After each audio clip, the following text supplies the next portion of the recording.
Have you ever wondered if you're truly worth the 1% fee that you charge your clients? Well, today we're diving deep into the psychology of pricing and why your clients see value in what you do. So stick around to discover the secrets behind justifying your worth and how to position yourself as the advisor of choice. It seems that every financial advisor I meet is always trying to deliver more value to their ideal clients. I know that for years, I wondered if, that feeling of being judged by your last at bat would ever leave me as an advisor. In the back of my mind, there always seemed to be competition lurking and clients secretly judging me on the fee that I charge them versus the service that I delivered. Have you ever felt like this? Well, today, I want to help you understand the three lessons really, that absolutely changed the game for me as an advisor and got me out of the rat race of constantly questioning my value to my clients. Are you ready? Let's go.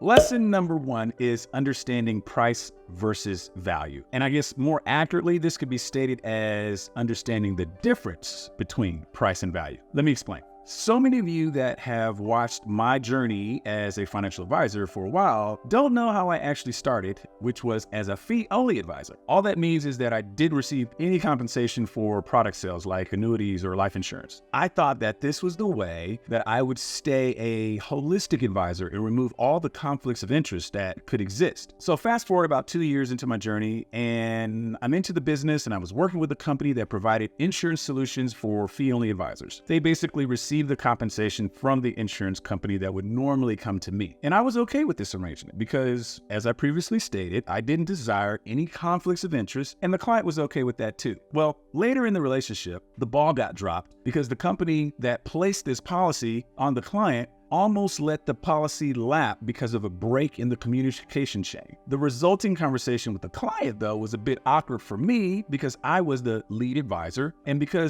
although the company was servicing the policy, the client explained to me, which I believe they were right, that they were looking for me to quarterback everything, regardless of who was responsible for the sale of the life insurance product to them. At this point is when I realized that the client saw value in me as the point man and not the product that I sold them. That's an important point for you to realize here. The price he paid for whatever service or product I was providing was pretty inconsequential to the value he saw in me being the quarterback of the relationship. Now, I tell you that story to articulate my first lesson of understanding price versus value. There are going to be tangible and intangible benefits that clients receive from being in a relationship with us, and this is considered value to them. Price is just what is being charged for those things. They're not similar though. They're not the same. Of course, the value needs to exceed what you charge, but don't confuse these concepts. Find out what determines value in the eyes of your ideal client and charge a fraction of that as your price. Now, this brings me to my next point, which is that financial advice for all its benefits and everything it does for the end client is difficult to sell. It's like selling thin air, which is lesson number 2. The advice that we give clients usually comes in the form of recommendations of what they should do, whether it is budgeting or taxes or estate planning or investments. In all likelihood, they get no immediate benefit from the recommendation that we give them. So in essence, you are selling thin air. And I don't say that to be mean, I just say that to hit you with the reality of just how the client feels on the other end of the conversation. Here's why you really have to identify what is valuable to them and cater your advice and recommendations based on that. Recently, I did a video about a client I have that needs her current assets to last her despite the fact that she's permanently disabled and can no longer generate income from a W-2 job. Her concern is primarily income and growth, not principal protection. So why would I try and sell an annuity product that constrains her from getting the income that she's requested? These are the kind of things that I'm talking about. You have to be able to understand what the client needs and cater your recommendations to that so you don't end up selling just thin air. Now, if you want to collect client testimonials and Google reviews from your client about the work you do for them and how it has transformed their lives, then you're going to have to listen to them. Remember what the great Zig Ziglar once said: people won't care how much you know until they know how much you care. Which actually leads me to my final point and lesson number 3, navigating industry jargon. Now, this may go without saying, but when conveying your value to your ideal clients, just pause on the financial jargon. I found that the best way to not overwhelm clients with all that you know and we do know a lot, and terms that may just confuse them, is to just ask a lot of questions. Let me give you some of my favorite scenarios that you may find helpful in your future interactions. Okay, the client says, I've really been thinking about whether my investments are performing well enough.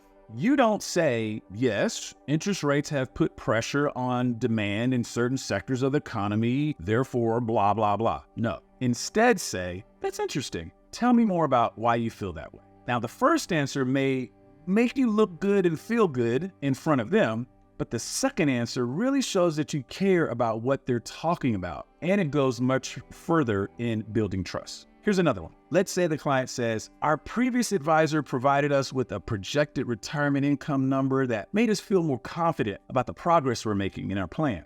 You don't say, well, our proprietary solution provides even more insight into that number, and you can access it anytime instead of having to wait to meet with me. Instead, you say, would you mind unpacking for me what that feeling of confidence means to you? You see, again, the first answer may be true and make you feel good, but the second answer builds trust. So when we're talking about understanding the difference between price and value, selling the intangible or the thin air, and simplifying industry or even just removing industry jargon from the conversation, these are the keys to justifying your worth and positioning yourself as the advisor of choice. Remember, it's not about the price you charge, but the value you bring to the table. Now, if you're ready to take your practice to the next level and unlock some of these secrets that I've been using for decades now to enhance each stage of the customer journey, I'm going to invite you to join our email list. When you sign up, you're going to get actionable strategies and insights that empower you to increase your revenue and build lasting relationships with your clients. Don't miss out on the opportunity to transform your practice and achieve the success that you deserve. Click the link below in the description to sign up now. Now,